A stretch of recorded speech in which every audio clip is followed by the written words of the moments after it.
अल्हम्दुलिल्लाहि रब्बिल आलमीन व बिही अस्तईन व अशहदु अल्ला इलाहा इल्लल्लाह वहदहु ला शरीका लह व अशहदु अन्ना मुहम्मदन अब्दुहु व रसूलुहु अम्मा बाद।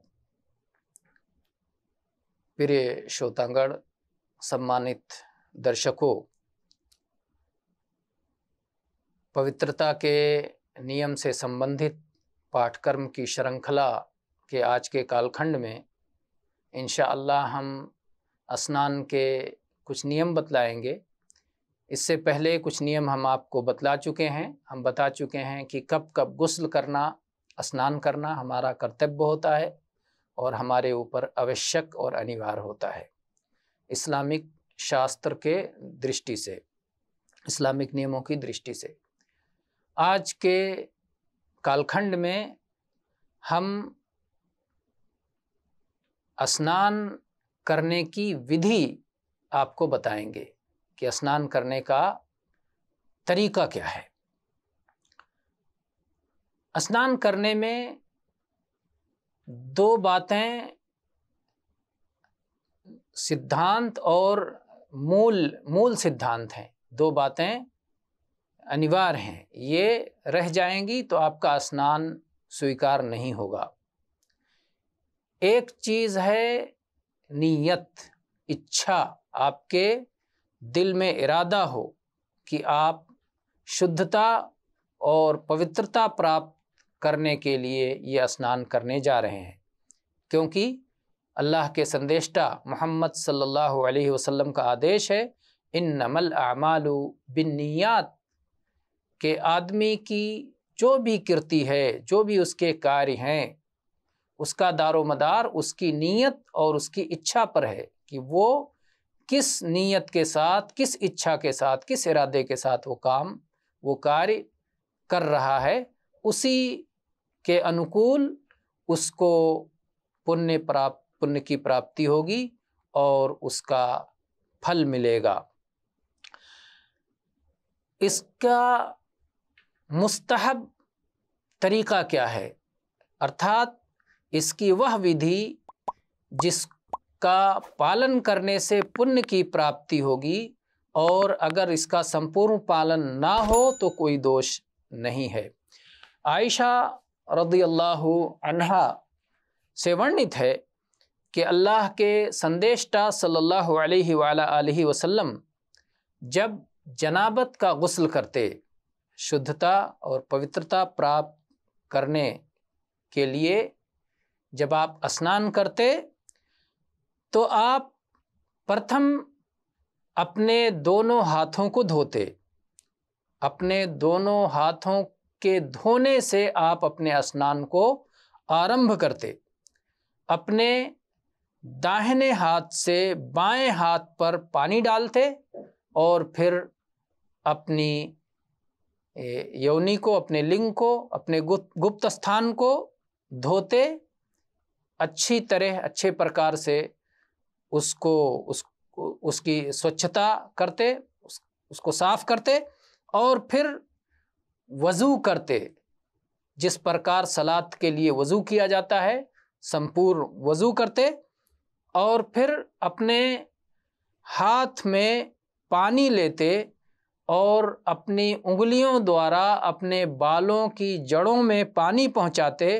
और जब आपको ऐसा लगता कि आपने बालों की जड़ों में पानी पहुंचा दिया है, तो फिर अपने सिर पर 3 लप पानी डालते और उसके पश्चात आप अपने संपूर्ण शरीर पर पानी डाल लेते और सबसे अंतिम, सबसे आखिर में आप अपने दोनों पैरों को धो लेते।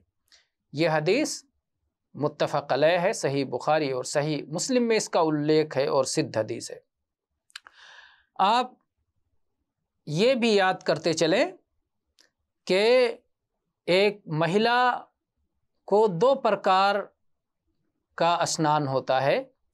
एक मासिक धर्म के समाप्ति के बाद और एक संबंध बनाने के बाद, अपने पति से संभोग और संबंध बनाने के बाद तो दोनों में कुछ अंतर है। अगर वो अपने पति से संबंध बनाने के बाद स्नान कर रही है तो अपने बालों को पूरी तरह से खोलना उसका कर्तव्य नहीं है, उस पर ज़रूरी नहीं है, आवश्यक नहीं है।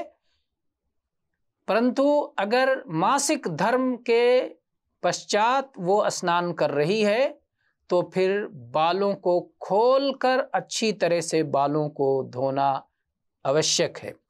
उम्मे सलमा रदियल्लाहु अन्हा से वर्णित है, उन्होंने कहा कि ए अल्लाह के संदेशता सल्लल्लाहु अलैहि वसल्लम, मैं ऐसी महिला हूँ कि अपने सर के बालों की चोटी मैं बहुत जटिल बनाती हूँ, जिसको खोलने में बड़ी कठिनाई होती है। तो क्या मैं जनाबत का स्नान करने के लिए पति से संभोग के बाद, सहवास के बाद और पति के साथ संबंध बनाने के बाद, क्या मुझे हर मर्तबा प्रत्येक बार मुझे अपने सर के बालों को, चोटी को खोलना होगा?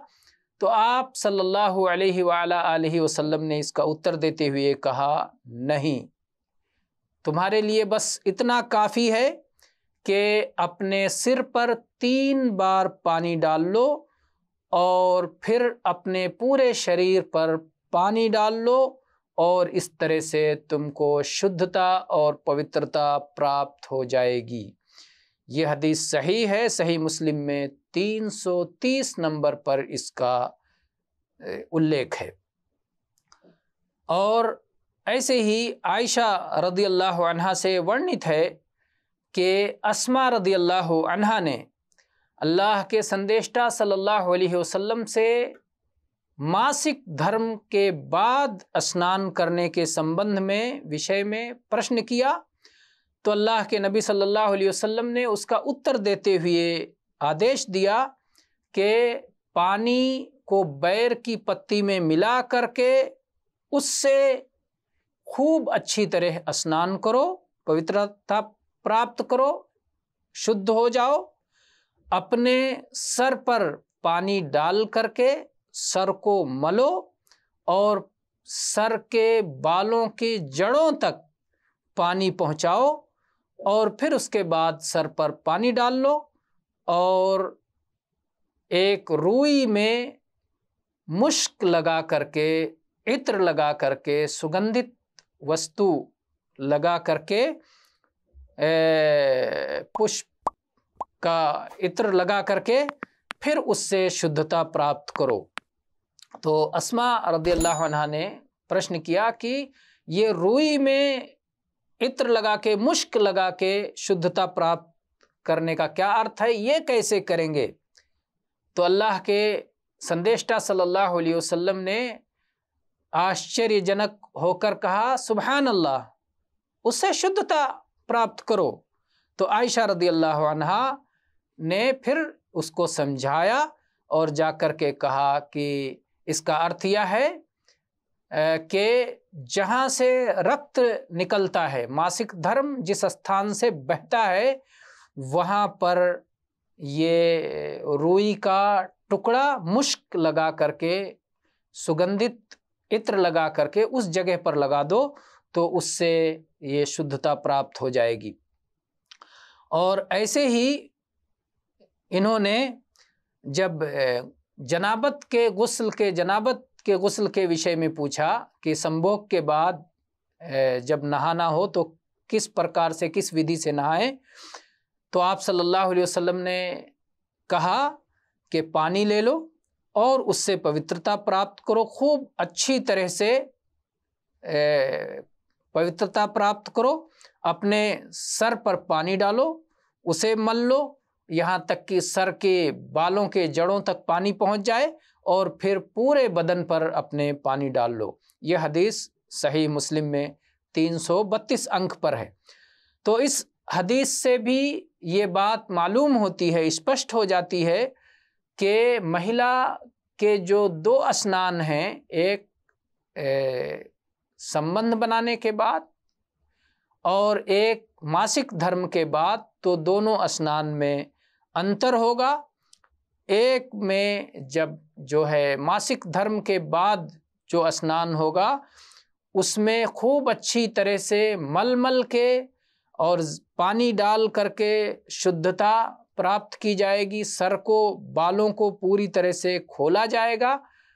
और जबकि संभोग के बाद ऐसा करना आवश्यक नहीं है। और बालों को खोलने का आदेश इस कारण है कि यकीन हो जाए, कोई शंका ना रहे कि पानी बाल के जड़ों तक नहीं पहुंचा है। परंतु संबंध बनाने के बाद जो गुस्ल होता है, संभोग के बाद जो स्नान होता है, वो बार बार उसके करने की आवश्यकता होती है और उसमें बड़ी कठिनाई है अगर उसमें ये आदेश हो। इसी कठिनाई के मद्देनज़र, इसी कठिनाई को देखते हुए इसमें सरलता दी गई है, आसानी दी गई है, क्योंकि मासिक धर्म का स्नान तो महीने में एक ही बार करना होता है। ऐसे ही ये बात भी आप जान लें कि पति और पत्नी एक साथ, एक संग, एक ही स्थान पर बैठ करके दोनों एक दूसरे की शरीर को संपूर्ण रूप से देखते हुए स्नान कर सकते हैं।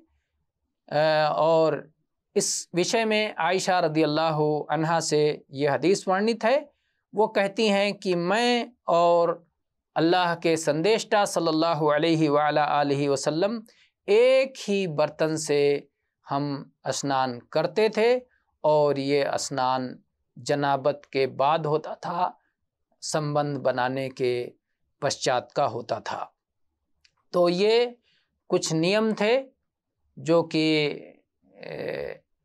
इस्लाम के द्वारा बतलाए गए हैं। मुसलमानों को जिन नियमों का पालन करना चाहिए अपने स्नान में, और जो है ये इंशाअल्लाह ये चीज़ें आपके लिए स्पष्ट हैं, वाज़ेह हैं, क्लियर हैं, समझ में आने वाली हैं। वल्लाहु ताला आलम वल्हम्दुलिल्लाहि रब्बिल आलमीन व सल्लल्लाहु अला नबीना वसल्लम।